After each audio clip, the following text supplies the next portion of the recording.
Sydney, it's great to have you on. Welcome. Thank you very much. Thanks for having me, Siamak. We want to talk to you about AI. You're involved with the AI movement. Can you tell us what's happening right now with AI? I was actually a couple of years ago, I got in AI and it was wonderful, journey because I had some health issue, all of a sudden, testing, and they gave me a wrong drug. So you went through the medical system, they give you the wrong Yeah, drug. yeah, they gave me a wrong drug. It was 2023, that then I went kind of a crazy, and then I start putting everything on the chat GPT and other AI, and gave me an alternative, gave me side effects. So I said, wow, and this is wonderful. So then everybody they have a health, they get these things called the my chart. Like you go and do the exam, and you get it before even the doctors get it. So you can, for all your audience, I mean, it's not doctor, but they can kind of know what's going on with their body or what is this. They can put that, my chart, getting to them. That's what I did. I put it in the chat GPT and other places that explain to me this drug. And I find the alternative. So that's how I got to the AI, which is, I had the background. I've been in Silicon Valley for 38 years and I always, in front of the technology and new things. And is there a lot of AI in healthcare right now? Is it moving in that direction? No, AI, it started, more of a generative AI, which is, that was a wonderful, you see, there's a big question about how you, make a logo, how you make the pictures, how do you know the sound, all this other thing. Well, that's how I started to generate, they call it Gen AI.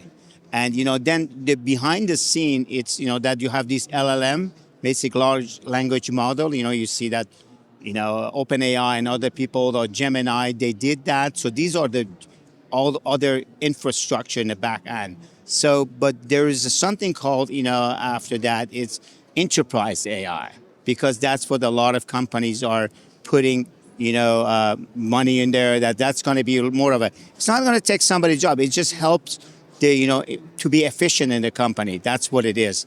And if I may say so, it's the AI. There is infrastructures, there's data, and there is also, execution. That's what this AI is all about.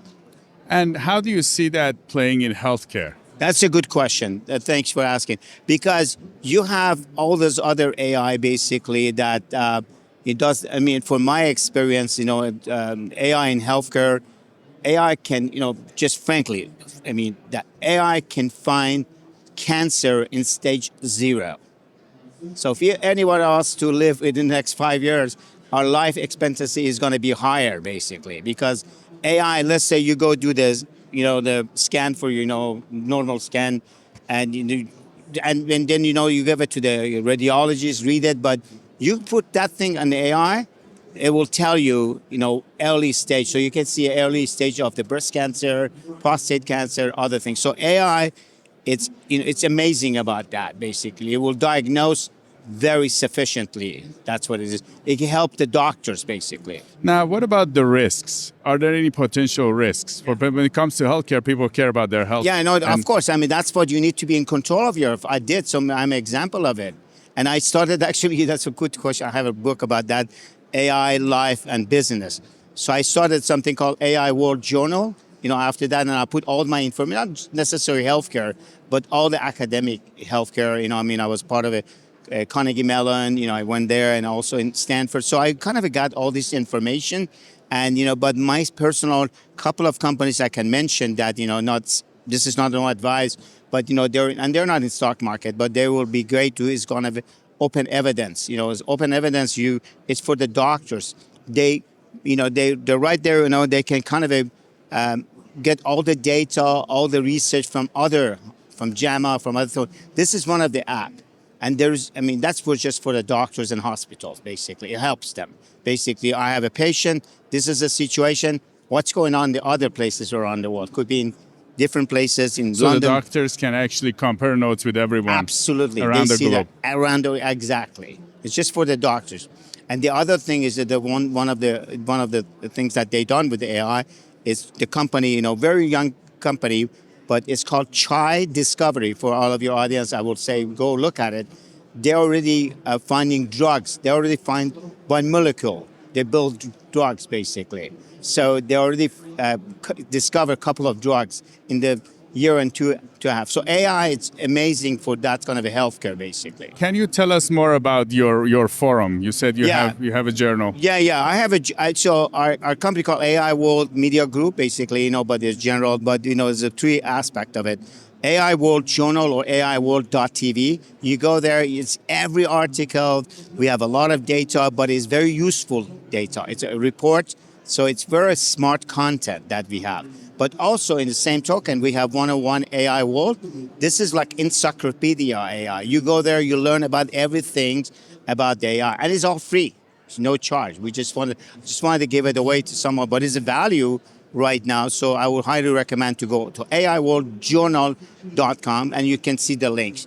But beside all these money making, other things like that, we built something called, because I ask everywhere I go speak and say, oh, you think AI is going to take over my job? And well, I said, no, it's going to take over the task.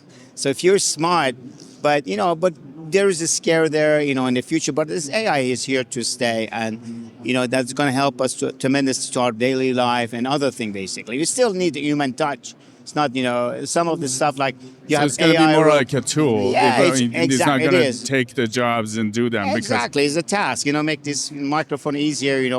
Systems, all this. But actually, human touch is very different. You cannot take over the human touch. You cannot have a robot as a girlfriend. That's for sure.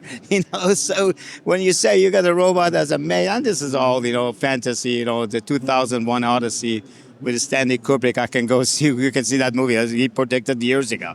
But AI could be dangerous too, basically, because a lot of people, they fantasize it, and there's been very bad, basically, for a lot of kids. Actually, a couple of cases of the suicide, kids, they were very connected. Here we come. So we have all this algorithm, it's about information. We create something called AIWorldSociety.com.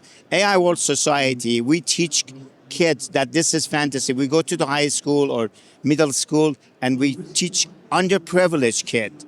And to say, what, first of all, don't get scared about AI. You cannot go and just write something, copy it, learn about it, learn about language model.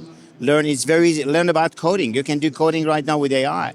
The engineers, you have a lot of money, but so you learn about the tools, how to accomplish more, not just copy something and send a nice note to your girlfriend or something like they always do like that. So we teach them. We said, hey, girl, learn about that. Cindy Armani, it was great to have you on Market Insider. Thank you very much. And I suggest to everyone out there, great, you have a great brand. I love it. I was one of the things. So I suggest everybody go to the AI World Journal. I'm sure over there. And if they want to contact me, I am in the LinkedIn. I always help people that, if they want to get a job, or I'm always for younger people help, and also for nonprofit. So I'll be glad to answer it if I'm not right away.